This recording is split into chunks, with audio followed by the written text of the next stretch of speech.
بسم الله الرحمن الرحيم. الحمد لله رب العالمين والصلاة والسلام على سيد الأنبياء والمرسلين وعلى آله وأصحابه وذرياته وأهل بيته أجمعين، أما بعد. قال النبي صلى الله عليه وسلم: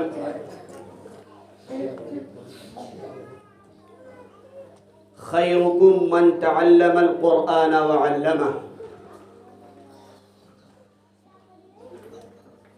العلم نور، الدين يسر، أو كما قال عليه الصلاة والسلام.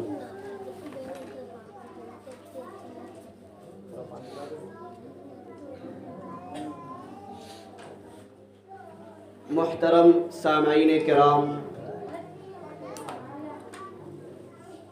ابھی کچھ دیر پہلے آپ نے بہت ہی قیمتی اور تقریباً ہر موضوع پر، ہر عنوان پر گفتگو سماعت فرمائی.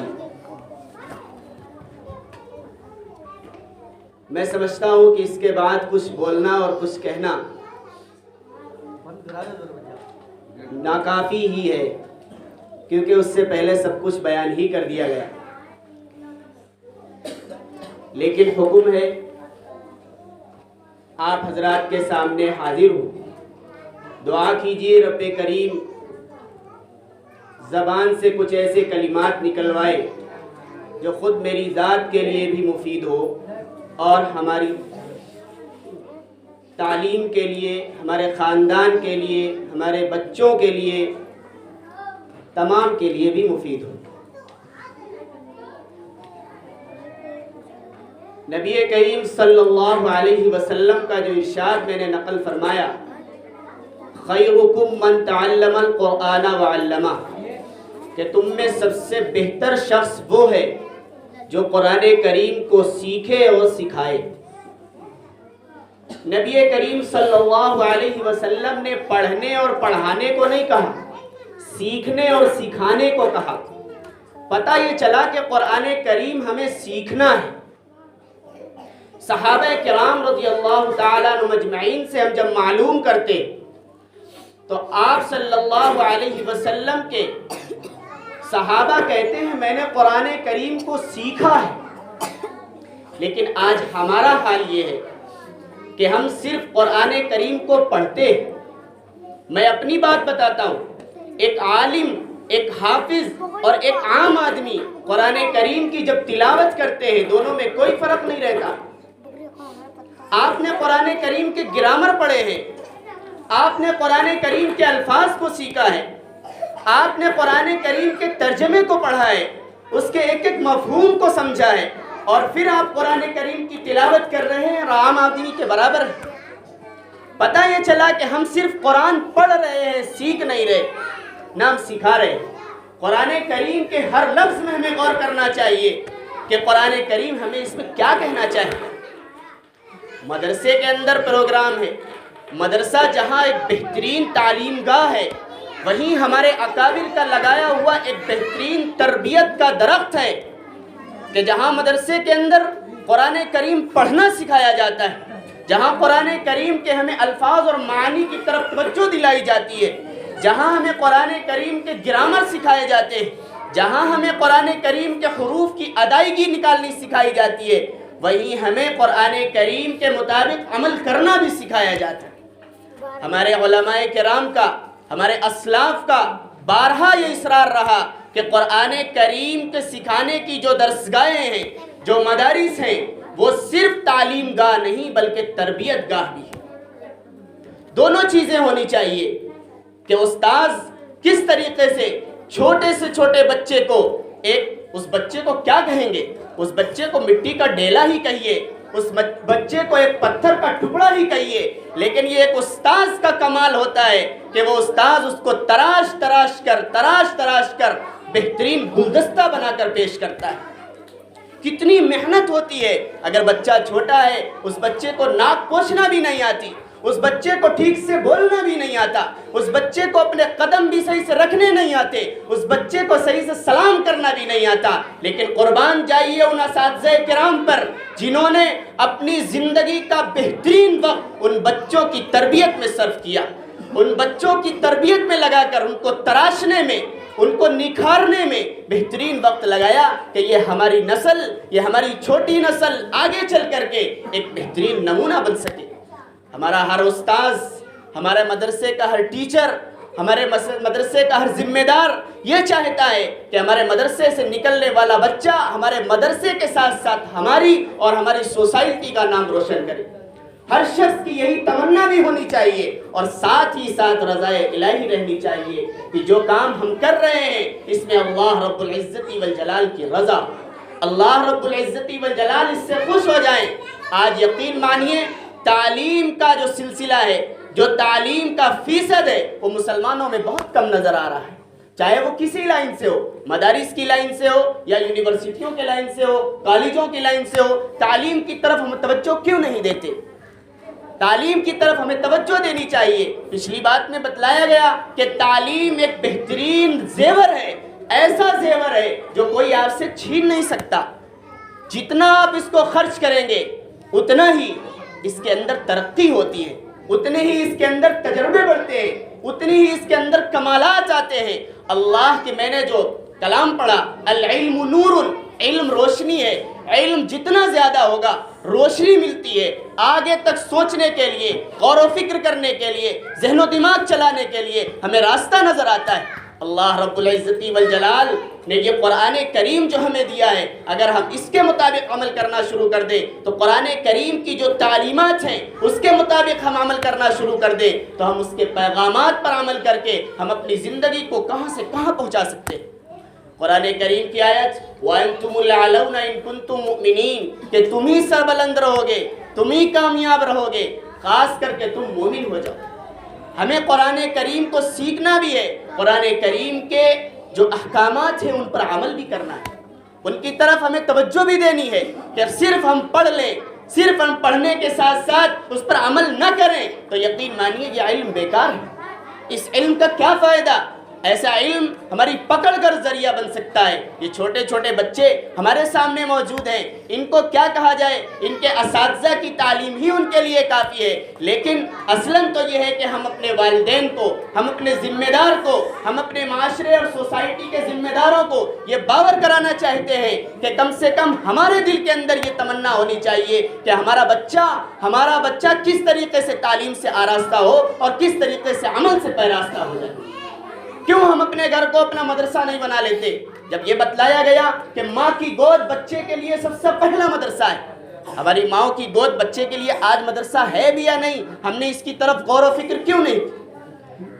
ہمارا سیکھنا، ہمارا چلنا، ہمارا یہ چلنا بولنا اور جو کچھ بھی ہم دن بھر میں کرتے ہیں، جتنے بھی مراحل آتے ہیں، یہ ہمارے چھوٹے بچوں کے لیے آئیڈیل اور نمونہ کیوں نہیں بنتے؟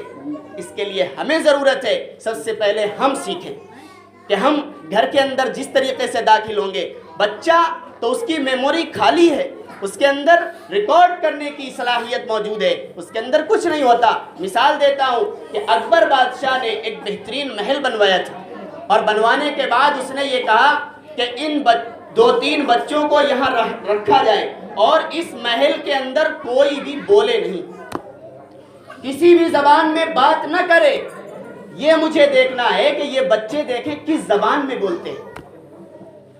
یقین مانیے وہ بچے جب بڑے ہوئے، ان بچوں کی جب عمر ہوئی، بولنے کے لائق ہوئے تو وہ گونگے تھے، انہیں بولنا ہی نہیں آ رہا تھا۔ کیوں؟ اس لیے کہ ان کے سامنے بول کر کسی نے بتایا ہی نہیں کہ تمہیں اس طریقے سے بولنا ہے۔ انہیں یہی نہیں معلوم کہ میرے ماں باپ اردو بولتے ہیں یا انگلش بولتے ہیں۔ اصل طریقہ یہی ہے کہ بچوں کے اندر ریکارڈ کرنے کی صلاحیت موجود ہوتی ہے۔ ہمارا ہر عمل وہ اپنی آنکھوں سے، اپنے کانوں سے، اپنے ذہن و دماغ سے، اپنی ذات کے اندر پیوست کرتے ہیں اور پھر اسی کے مطابق وہ جب بڑے ہوتے ہیں تو وہی نکلتا ہے اس کے اندر، اسی کے مطابق وہ اپنی زندگی گزارنا شروع کرتے ہیں۔ ہمیں یہ چاہیے کہ ہم خود اپنی تربیت کریں، ہم اپنی اصلاح کریں۔ ہم جب گھر میں داخل ہو رسول اللہ صلی اللہ علیہ وسلم کی ایک ایک سنت کے مطابق عمل کریں۔ ہم یہ ثابت کریں کہ تمہارا مدرسہ جو تمہارے اساتذہ سکھاتے ہیں، جو تمہارے مدرسے میں جو کتابیں پڑھائی جاتی ہیں اس سے تمہیں جو علم حاصل ہوتا ہے، ہمارے گھر بھی تمہارے لیے بہترین مدرسہ ہے، وہاں تم علم سیکھو، یہاں تم عمل سے پیراستہ ہو جاؤ۔ ہم گھر کے اندر داخل ہوں، ہم سلام کر کے داخل ہوں، اگر ہم یوں ہی بار بار سلام کریں گے، جب وہ بچہ گھر کے اندر داخل ہوگا تو وہ بھی سلام کرے گا۔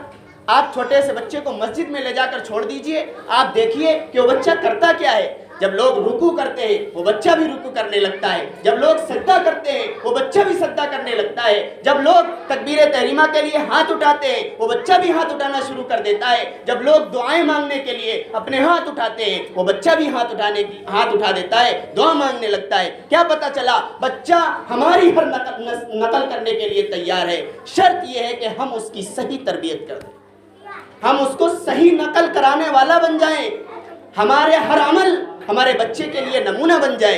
ہم جب چلیں تو ہماری نگاہ کس طریقے سے رہنی چاہیے ہمیں سیکھنا پڑے گا۔ رسول اللہ صلی اللہ علیہ وسلم کی ایک ایک سنت کو اپنی زندگی میں داخل کرنا پڑے گا، اور ہم داخل کریں تو دیکھیے جہاں ہمارا مدرسہ ایک بہترین تعلیم گاہ بن جائے گا، وہیں ہمارا گھر ایک بہترین تربیت گاہ بن جائے گا۔ شرط یہی ہونی چاہیے کہ خود ہماری تربیت ہو۔ نماز ہم سیکھیں، بچوں کی ہم نماز پڑھتے دیکھتے ہیں لیکن بچہ ادھر ادھر دیکھتا ہے، خود ہماری نماز ٹھیک نہیں ہے۔ 40 سال سے پڑھتے چلے آئے، مجھے معاف کیجئے گا 50 سال ہو گئے مجھے پڑھتے ہوئے، 30 سال ہو گئے، لیکن کیا ہم نے اپنی نماز کی اصلاح کر لی ہے؟ بچہ ہماری نماز کو دیکھ کر اپنی نماز کیسے صحیح کرے؟ کیا ہماری نماز صحیح ہے؟ ایک جملہ کہا جاتا ہے کہ ہماری اس باہر کی زندگی 2 رکعت نماز کے مطابق ہو جائے، جسے کہتے ہیں صفت صلاۃ کے مطابق ہو جائے۔ صفت صلاۃ کا معنی ہم جانتے ہیں، معنی ہم جانیں گے، مطلب ہم جانتے ہیں۔ مثال کے طور پر اگر کوئی شخص 4 رکعت نماز پڑھ رہا ہے، 4 رکعت پڑھنے میں اس نے ہاتھ اٹھا کر تکبیر تحریمہ باندھی اور اس کے بعد 4 رکعت رکوع سجدہ کیا اور سلام پھیر دیا، اس 4 رکعت میں جس طریقے سے ہمارا وقت گزرا ہے کیا اسی طریقے سے باہر کی زندگی میں ہمارا وقت گزر رہا ہے؟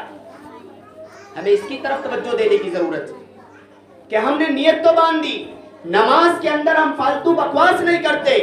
آج ہم قسم کھا لیں تو میں خالص نہیں ہوں گا کہ ہمارا مسلمان بھائی، ہمارا مسلمان بچہ، ہمارے مسلمان رشتہ دار گلیوں میں بیٹھ کر، ہوٹلوں میں بیٹھ کر 2-2 گھنٹے کی بکواس کرتے نظر آ رہے ہیں۔ کیا ہمارا یہ چھوٹا بچہ ہمارے اس عمل کو دیکھ کر اپنی تربیت کر سکتا ہے؟ اس سے تربیت حاصل کر سکتا ہے؟ اپنی زندگی کو سدھار سکتا ہے؟ بالکل نہیں سدھار سکتا۔ وہ تو یہ جانے گا میرا بڑا بھائی روڈ پر بیٹھ کر باتیں کرتا ہے، میرے والد ہوٹل پر بیٹھ کر باتیں کرتے ہیں، میری ماں غیر عورتوں کے ساتھ بیٹھ کر باتیں کرتی ہے، ہمیں بھی بات کرنی چاہیے، ہمیں بھی بکواس کرنی چاہیے۔ اسے یہ نہیں معلوم کہ چند منٹ بیٹھ کر ہم ذکر و اذکار کریں۔ اگر ہم نے یہ سکھایا ہوتا کہ ہمیں اپنے گھر کے اندر تسبیح لے کر چند منٹ بیٹھ کر اللہ کو یاد کرنا ہے، یہ بچہ آپ کے اس عمل سے اپنی تربیت کرتا اور وہ بھی کبھی تسبیح لے کر ہلاتا اور کبھی سبحان اللہ، کبھی الحمدللہ کہتا۔ لیکن اصل بات یہ ہے کہ ہم نے یہ تربیت اپنے بچے کو نہیں دے پائی، اور آج ہمارا قصور یہ ہے، مجھے معاف کیجئے گا، کہ آج ہم یہ کہتے ہیں آپ استاد صاحب کیا پڑھاتے ہیں مدرسے میں، ہمارا بچہ بد کردار ہے، ہمارے بچے کے اندر کوئی سلیقہ نہیں ہے۔ ارے مجھے بتائیے کہ آپ کا بچہ مدرسے کے اندر کتنے گھنٹے رہتا ہے؟ صرف 4 گھنٹے 5 گھنٹے، بقیہ 19 اور 20 گھنٹے تو آپ کے پاس رہتا ہے۔ تمام تربیت تو آپ کو کرنی ہے، آپ کریے۔ یہ بچہ جب بڑا ہوگا تو اس کے مطابق آپ دیکھیے اس کا نکھار پیدا ہوگا، اس کی تربیت بھی ہو چکی ہوگی۔ نبی کریم صلی اللہ علیہ وسلم کا ارشاد ہے کہ وَرَجُلٌ شَابٌ نَشَأَ فِي عِبَادَةِ رَبِّهِ، کہ ایک ایسا نوجوان، ایک ایسا شخص جو اپنی عبادت میں پروان چڑھ رہا ہے، بالغ ہو رہا ہے، اس حال میں کہ اللہ رب العزت کی عبادت کر رہا ہے، تو ایسے شخص کو، ایسے نوجوان کو اللہ رب العزت والجلال کل اپنے عرش کے سائے میں جگہ مرحمت فرمائیں گے، جس دن قیامت کے دن اس سائے کے علاوہ کوئی سایہ نہیں ہوگا۔ یہ تربیت کون کرے گا کہ ہمارا بچہ جب بالغ ہو تو بالغ ہونے کے ساتھ ساتھ وہ اللہ رب العزت والجلال کی عبادت کر رہا ہو؟ شرط یہ ہے کہ ہمیں ہر موڑ پر اپنی اصلاح کرنی چاہیے۔ ہم بچے کو سکھائیں کہ بچہ ہمارے سامنے جب ہو کہ بیٹے سچ بولتے ہیں, جھوٹ نہیں بولتے. لیکن آج ہماری ماں اور بہنوں کا کردار تو ذرا دیکھیے. اگر کسی بچے نے گالی دی تو ہم اسے کہتے ہیں جا جا تو بھی گالی دے کر آ, اس نے میرے بچے کو گالی کیوں دی. یہ ہم اپنے بچے کو سکھا رہے ہیں. کل وہی حال ہوتا ہے, بڑے ہو کر وہ بچہ خود ہمیں گالی دیتا ہے اور پھر ہم یہ کہتے ہیں کہ میری یہ اولاد مجھے گالی دے رہی ہے. کیونکہ گالی دینا تو ہم نے سکھلایا, اس بچے کی تربیت ہم نے کی ہے کہ جو گالی دے تو تم اس گالی کا جواب گالی سے دینا. میں نے ابھی اپنے سبق میں پڑھایا کہ اگر کوئی تمہیں برا بھلا کہے, گالی دے, تو اسے گالی نہیں دینی چاہیے. صبر کے علاوہ کوئی چارہ نہیں ہے. تو وہ کہہ رہا ہے ایسا کیسے, جو گالی دے گا تو میں بھی اسے گالی دوں گا, اور اگر زیادہ دے گا تو اسے ماروں گا. یہ الفاظ ہیں اس کے. کیوں کہ اس کے والد نے خود اسے یہ تربیت کی. وہ کہتا ہے کہ میرے والد نے کہا کہ جو تمہیں ایک تھپڑ مارے تو اس وقت تک گھر میں نہ گھسنا جب تک کہ اس کا خون نہ نکال دینا. وہ کہہ رہا ہے, مجھ سے میری درسگاہ نے کہا. یہ تربیت ہے ہماری کہ ہم اسے یہ سکھا رہے ہیں. کہاں چلے گئے نبی صلی اللہ علیہ وسلم کے اخلاق, کہاں چلی گئی نبی صلی اللہ علیہ وسلم کی تعلیمات. کیا ہمارے یہی بچے بڑے ہو کر یہی اخلاق سیکھیں گے جو ہم سکھا رہے ہیں؟ آگے جو کتاب میں لکھا ہے, کیونکہ کتا اگر پیر میں کاٹ لے تو اس کتے کے پیر میں نہیں کاٹا جاتا. اگر کوئی بد کردار ہے, کوئی برا بھلا کہہ رہا ہے تو آپ برداشت کیجئے. نبی کریم صلی اللہ علیہ وسلم کا اخلاق پیش کیجئے. نبی کریم صلی اللہ علیہ وسلم تو ایک یہودی کا پیشاب مسجد میں کر رہا ہے, آپ اپنے ہاتھ سے صاف کر رہے ہیں. رسول اللہ صلی اللہ علیہ وسلم تو جنے کتنے کو معاف کر رہے ہیں. لیکن ہمارا یہ حال ہے کہ ہم اپنے سگے بھائی کا ایک لفظ برداشت نہیں کر سکتے. 10 روپے اگر رہ گئے ہیں تو وہ 10 روپے نہیں برداشت کر سکتے. ہم یہ کہہ دیں چلو میرے بھائی کے پاس تو ہیں. نبی صلی اللہ علیہ وسلم کی تعلیمات ہمارے سامنے ہوں گی, تب ہمارے بچے کے اندر تربیت آئے گی. صرف مدرسہ کافی ہو جائے, یقین مانیے کافی نہیں ہوگا. جتنی محنت اساتذہ کی ہے, ذمہ داروں کی ہے, معتمین حضرات کی ہے, وہ محنت واقعی قابل مبارکباد ہے. لیکن اس کے ساتھ ساتھ 19 اور 20 گھنٹے کی تربیت ہمیں اپنے گھر میں کرنی ہے. ہر شخص یہ تہیہ کر لے کہ ہمیں اپنے بچے کو بہترین سبق سکھلانا ہے. اسے بتانا ہے کہ رسول اللہ صلی اللہ علیہ وسلم کبھی جھوٹ نہیں بولے, اس لیے نہ جھوٹ بولنے کی وجہ سے آپ کا لقب صادق پڑ گیا. تم بھی اتنا سچ بولو کہ لوگ تمہیں سچا کہنے لگے. رسول اللہ صلی اللہ علیہ وسلم کے پاس اگر کوئی چیز رکھی جاتی تھی تو آپ اس پر ایسے نگرانی کرتے تھے کہ آپ کا لقب امانت دار امین پڑ گیا. لہذا تمہارے پاس اگر کسی کی کوئی چیز رکھی جائے تو اتنی امانت داری کرو, اتنی نگہداری کرو کہ تمہارا بھی لقب امانت دار پڑ جائے. یہ صفت ہمیں سکھلانی پڑے گی. رسول اللہ صلی اللہ علیہ وسلم کی تعلیمات کے مطابق ہمیں نماز پڑھ کر سکھانی پڑے گی کہ ہم نماز پڑھتے ہیں, نماز میں ہم ادھر ادھر گردن نہیں کرتے, ہماری نظریں ادھر ادھر نہیں جاتی. باہر کی زندگی میں بھی ہماری نظر ادھر ادھر نہیں جانی چاہیے, کسی کے گھر کے اندر نہیں جھانکنا چاہیے, راستوں میں چلنا چاہیے. نماز کے اندر ہم کسی کو تکلیف نہیں دیتے, ہمیں یہ سکھانا پڑے گا. بچوں کسی کو تکلیف نہیں دیتے. نماز کے اندر ہم فالتو بکواس نہیں کرتے, ہمیں یہ سکھانا پڑے گا کہ ان بچوں کو آپ بھی کبھی بکواس نہ کرنا, ضرورت کے مطابق بولو, اس سے زیادہ بولنا بند کر دو. ہمیں یہ سکھانا پڑے گا کہ اگر تھوڑی سی جگہ ہے, جس طریقے سے ایک مصلی وہاں جانا چاہتا ہے, تقریباً دوسرا بھائی وہاں بڑھ کر کے اس سب کو پورا کر لیتا ہے, تو ہمیں بتانا پڑے گا یہ سب کیوں کیا, اس لیے کہ میرے بھائی کو تکلیف نہ ہو جائے. اگر معاملات کا کہیں مسئلہ آ جائے اور کوئی چیز تم لے رہے ہو, تمہارے کسی بھائی نے بڑھ کر وہ چیز خرید لی, تو تمہیں بھی پیچھے ہٹ جانا چاہیے. چلو ہمارے بھائی نے لے لی ہے, تم یہ اخلاق پیش کرو. اس طریقے سے ہمیں 4 رکعت کے اندر جو زندگی ہماری گزر رہی ہے وہی زندگی ہماری باہر کی زندگی ہو جائے, تو ہماری نماز جو صفت صلاۃ کے مطابق تھی اس کے مطابق ہماری زندگی گزرنے لگے گی. ہم یہ اپنے گھر میں سکھائیں کہ بیٹا تم نے مدرسے میں پڑھا ہے, تمہارے استاذ نے تمہیں پڑھایا ہے کہ رسول اللہ صلی اللہ علیہ وسلم کھانا کھاتے تھے تو کھانے سے پہلے دونوں ہاتھ گٹوں تک دھو لیا کرتے تھے. تمہیں بھی کھانا کھانا ہے تو دونوں ہاتھ گٹوں تک دھونے پڑیں گے. رسول اللہ صلی اللہ علیہ وسلم کھانے سے پہلے دسترخوان بچھایا کرتے تھے, تم بھی بغیر دسترخوان بچھائے کھانا کبھی نہ کھانا. ہمیں یہ سیکھنا پڑے گا کہ رسول اللہ صلی اللہ علیہ وسلم کھانے سے پہلے بسم اللہ وعلی برکت اللہ دعائیں پڑھ لیا کرتے تھے. اے بچوں, یہ دعا تمہیں بھی یاد ہے, لہذا پہلے پڑھو, اس کے بعد کھانا شروع کرنا. رسول اللہ صلی اللہ علیہ وسلم دائیں ہاتھ سے کھانا کھایا کرتے تھے. اے بچوں, تمہیں بھی کرنا ہے کہ کبھی بائیں ہاتھ سے مت کھانا, سیدھے ہاتھ سے کھانا, اور 3 انگلیوں سے کھانا، کیونکہ رسول اللہ صلی اللہ علیہ وسلم ہمیشہ 3 انگلیوں سے کھایا کرتے تھے. جب کبھی ضرورت پڑی تو چوتھی ملا لی، 5ویں ملا لی، لیکن اکثر معمول 3 انگلیوں کا تھا. رسول اللہ صلی اللہ علیہ وسلم کی تعلیمات تو یہ ہے کہ اگر لقمہ گر جائے تو جتنے میں مٹی لگی ہے اس کو صاف کر دیا جائے، بقیہ کھا لیا جائے. اے میرے پیارے بیٹے، جب تمہارا کوئی لقمہ گر جائے تو تم بھی اس گندگی کو صاف کر کے اس لقمے کو کھا لینا. اے میرے پیارے بیٹے، کبھی کھانے میں عیب نہ لگانا. تم یہ درست کرنا، یہ اپنی ذہن میں بٹھا لینا کہ جو اور لوگ ہیں ہمیں تو یہ کھانا نصیب ہو رہا ہے، لیکن پتہ نہیں کسی مسلمان بھائی کو، کسی اللہ کے بندے کو یہ کھانا بھی نصیب ہوا یا نہیں ہوا. اس لیے جتنا تمہارا جی چاہے اتنا کھا لو، کھانے میں عیب نہ لگاؤ. کھانے میں نمک زیادہ ہے، کھانے میں مرچ زیادہ ہے، یہ سب کہنے کی کیا ضرورت؟ کھانا اسے ہی ہے اور اس کے بعد عیب لگا رہے ہو. اس لیے رسول اللہ کی تعلیمات اپنے اندر ثابت کرو اور اپنے اندر داخل کرتے ہوئے یہ بتاؤ کہ رسول اللہ صلی اللہ علیہ وسلم نے کھانے میں عیب نہیں لگایا تو تم بھی کھانے میں عیب نہیں لگاؤ. اس طریقے سے ہمیں سکھانا پڑے گا. رسول اللہ صلی اللہ علیہ وسلم جب ہم سونے جائیں، یوں تو ماں کہتی ہے کہ بچے آؤ تمہیں سلا دے، آؤ تمہارا بستر لگا دے، لیکن کیا ہم اس بستر لگاتے ہوئے یہ اپنے بچے کو نہیں بتلا سکتے کہ میرے بچے جب رسول اللہ صلی اللہ علیہ وسلم بستر پر جانا چاہتے تھے وضو کر لیا کرتے تھے، لہذا تم بھی وضو کر کے آؤ پھر سونا. رسول اللہ صلی اللہ علیہ وسلم جب بستر بچھایا کرتے تھے 3 بار جھاڑ لیا کرتے تھے، تم بھی جب بستر بچھانا تو اپنا بستر جھاڑ لینا. رسول اللہ صلی اللہ علیہ وسلم دعا پڑھ کر سوتے تھے، اللہم بسمک اموت و احیا. تم بھی پہلے دعا پڑھو اس کے بعد بستر پر سونا. رسول اللہ صلی اللہ علیہ وسلم جب بستر سے اٹھتے تھے الحمدللہ الذی احیانا بعد ما اماتنا والیہ النشور پڑھ لیا کرتے تھے. تم بھی جب بستر سے اٹھے ہو، سو کر اٹھے ہو، لہذا پہلے دعا پڑھو اس کے بعد بستر سے اٹھنا. رسول اللہ صلی اللہ علیہ وسلم کی تعلیمات یہ بھی ہے کہ آپ اس بستر سے اٹھ کر بیٹھ جاتے تھے، تھوڑی دیر اپنی آنکھوں کو ملتے تھے تاکہ نیند کا خمار دور ہو جائے، جس سے بڑی بڑی مصیبتیں، چوٹ لگنا اور دیگر تمام پریشانیوں سے حل نکل سکتا تھا.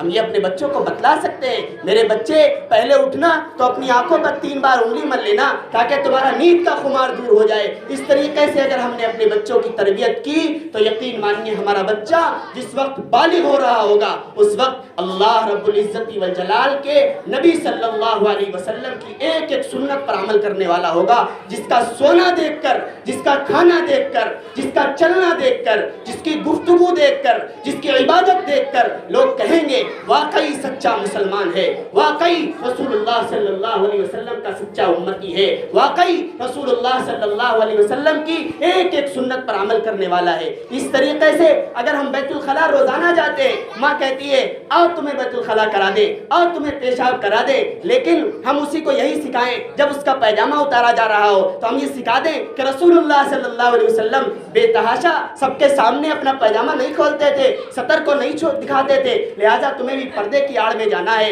وہاں جا کر کے استنجا کرنا ہے.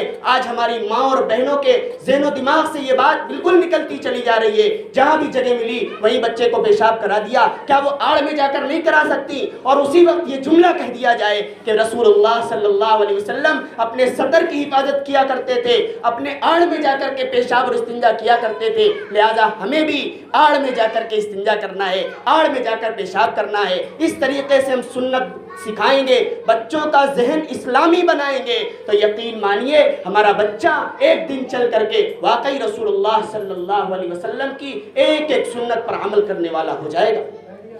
آج ہم دیکھیں کیسے کیسے مدارس ہیں، کیسے کیسی تعلیم گاہیں ہیں. نام تو مدرسے کا ہے لیکن کوئی تربیت گاہ نہیں. ہمارا گھر جس طریقے سے تربیت سے خالی ہے، ہمارے گھر میں کبھی تلاوت نہیں ہوتی. بچہ ہمارا عمل دیکھ کر اپنے اندر تبدیلی لائے گا. اگر ہم روزانہ قرآن کریم کی صبح صبح تلاوت کریں، بچے کے ذہن و دماغ میں یہ بات بیٹھ جائے گی کہ ہمیں قرآن کریم کی تلاوت کرنی ہے. کیونکہ ہمیں آپ یہ کہیے کہ جسمانی ناشتہ کرنے سے پہلے روحانی ناشتہ کرنا ہے، اور روحانی ناشتہ یہ ہے کہ پہلے اللہ رب العزت والجلال کا کلام پڑھا جائے.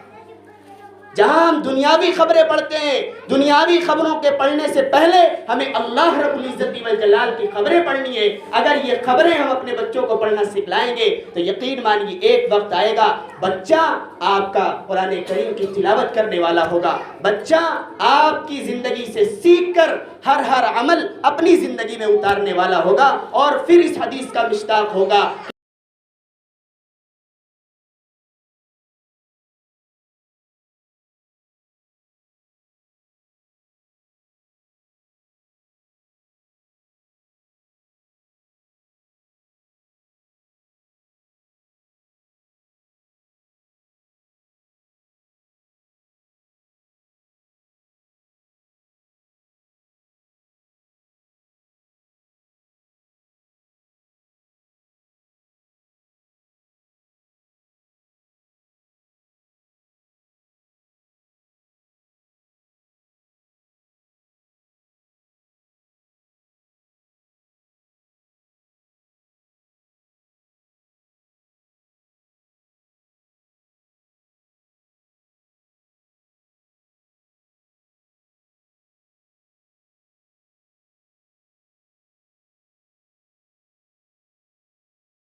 شاب نشأ فی عبادت ربی، کہ ایک ایسا نوجوان جو پروان چڑھ رہا ہے، جو بالغ ہو رہا ہے اس حال میں کہ وہ اپنے رب کی عبادت کر رہا ہے، اور پھر یہی حال رہا تو انشاءاللہ خاتمہ بھی ایمان بالخیر پر ہوگا، اور پھر اس کے ساتھ ساتھ اللہ رب العزت والجلال قیامت میں اپنے عرش کے سائے میں جگہ مرحمت فرمائے گا جس دن کوئی سایہ نہیں ہوگا۔ کہنے کا تقاضا صرف یہ ہے کہ بات تو بہت ہے، کہاں تک بتلائی جائے، ہمارے ذہن و دماغ کے اندر صرف اتنی بات پیوست کرنی ہے کہ ہمارا بچہ ہمارے عمل سے، ہمارا بچہ ہمارے کردار سے، ہمارا بچہ ہماری عادت سے، ہمارا بچہ ہماری خصلت سے سیکھتا ہے، لہٰذا پہلے ہمیں اپنا کردار صحیح کرنا ہے، پہلے ہمیں اپنا چال چلن صحیح کرنا ہے، پہلے ہمیں اپنی گفتگو صحیح کرنی ہے، پہلے ہمیں اپنا سونا صحیح کرنا ہے، پہلے ہمیں اپنا کھانا صحیح کرنا ہے، پینا صحیح کرنا ہے، اور پھر اس کے بعد یہی تمام چیزیں ہم اپنے بچے کو سکھائیں گے، کیونکہ انسان کے اندر دیکھنے کی صلاحیت ہوتی ہے۔ رسول اللہ صلی اللہ علیہ وسلم کو اللہ تبارک تعالیٰ نے صرف قرآن دے کر نہیں بھیجا، قرآن کے ساتھ ساتھ یہ کہا کہ اس قرآن کے مطابق، اس حدیث کے مطابق رسول اللہ کے زندگی کو دیکھ کر عمل کرو۔ اس لیے پتہ یہ چلا کہ صرف تعلیم حاصل کر لینا، صرف سکھا دینا یہ کافی نہیں ہے، بلکہ کوئی اس کے لیے نمونہ اور آئیڈیل چاہیے۔ ہمیں اپنے بچے کو اپنی زندگی آئیڈیل بنانی ہے کہ ہمارا بچہ ہماری زندگی سے دیکھ کر سیکھے گا اور اس کے مطابق زندگی گزارے گا، تو انشاءاللہ ایک وقت آئے گا کہ وہ جب چل رہا ہوگا لوگ کہیں گے کہ واقعی چال رسول اللہ کی سنت کے مطابق ہے۔ ایک وقت آئے گا جب وہ کہیں بیٹھ کر کھا رہا ہوگا تو لوگ کہیں گے کہ واقعی رسول اللہ صلی اللہ علیہ وسلم کی سنت کے مطابق کھانا کھاتا ہے۔ ایک وقت آئے گا جب وہ پانی پی رہا ہوگا تو وہ لوگ کہیں گے کہ واقعی یہ بچہ کسی اسلامی تربیت گاہ سے تربیت حاصل کیے ہوئے ہے، اسی لیے رسول اللہ کی سنت کے مطابق پانی پیتا ہے، چلتا ہے، کھاتا ہے، اٹھتا ہے، بیٹھتا ہے، گفتگو بھی صحابہ کرام جیسی ہے، گفتگو بھی رسول اللہ جیسی ہے۔ اس لیے میرے بھائیوں، میرے عزیزوں، میرے بچوں، آپ کو بھی اپنے ذہن میں رکھنا ہے، اور یہ تمام چیزیں ذہن میں رکھتے ہوئے اپنے گھر سے، اپنے والدین سے، اپنے اساتذہ سے تمام چیزیں حاصل کر کے اپنے ذہن و دماغ کے اندر رکھنا ہے کہ کبھی ہم جھوٹ نہیں بولیں گے، کبھی ہم دوسرے کو تکلیف نہیں پہنچائیں گے، کبھی کسی کو پریشان نہیں کریں گے، کیونکہ یہ تمام چیزیں رسول اللہ صلی اللہ علیہ وسلم کی ذات گرامی میں بھی نہیں تھیں، لہٰذا ہم بھی اپنی ذات کے اندر داخل کرنا نہیں چاہتے۔ ایک چھوٹی سی بات میں اپنے آپ کو بتاؤں، ابھی چند دن پہلے میں ایک ہوٹل پہ گیا کھانا کھانے، میں نے وہاں کھانا کھایا تو جو اس نے مجھے پلیٹ دی تھی وہ پلیٹ میں نے چاٹ کر صاف کر دی، تو جو سلاد دینے آیا تھا، چٹنی دینے آیا تھا، وہ مجھ سے کہنے لگا کھانا دیکھو کتنا اچھا کھایا، پلیٹ بھی چاٹ کر صاف کر دی، اور پھر اس نے مسلمان بچوں کا نام لے کر یہ کہا کہ مجھے افسوس ہوتا ہے کہ نوجوان بچے آتے ہیں جو یہیں بیٹھ کر شراب پیتے ہیں، میں ان سے بات بھی کرنا پسند نہیں کرتا، اور آج آپ نے کھانا کھایا ہے اور آپ کی پلیٹ دیکھ کر لگ رہا ہے کہ آپ ہی لوگوں کو میں کھانا کھلایا کروں۔ کیوں؟ یہ تربیت صرف ایک پلیٹ چاٹ کر صاف کرنے میں مل سکتی ہے؟ کیا ہم اپنی پوری زندگی بہترین رسول اللہ صلی اللہ علیہ وسلم کی سیرت کے مطابق کر لیں تو کیا ہمارے بچے کے لیے بہترین نمونہ حاصل نہیں ہو سکتا؟ بہترین تربیت حاصل ہو سکتی ہے؟ بس فرق اتنا ہے کہ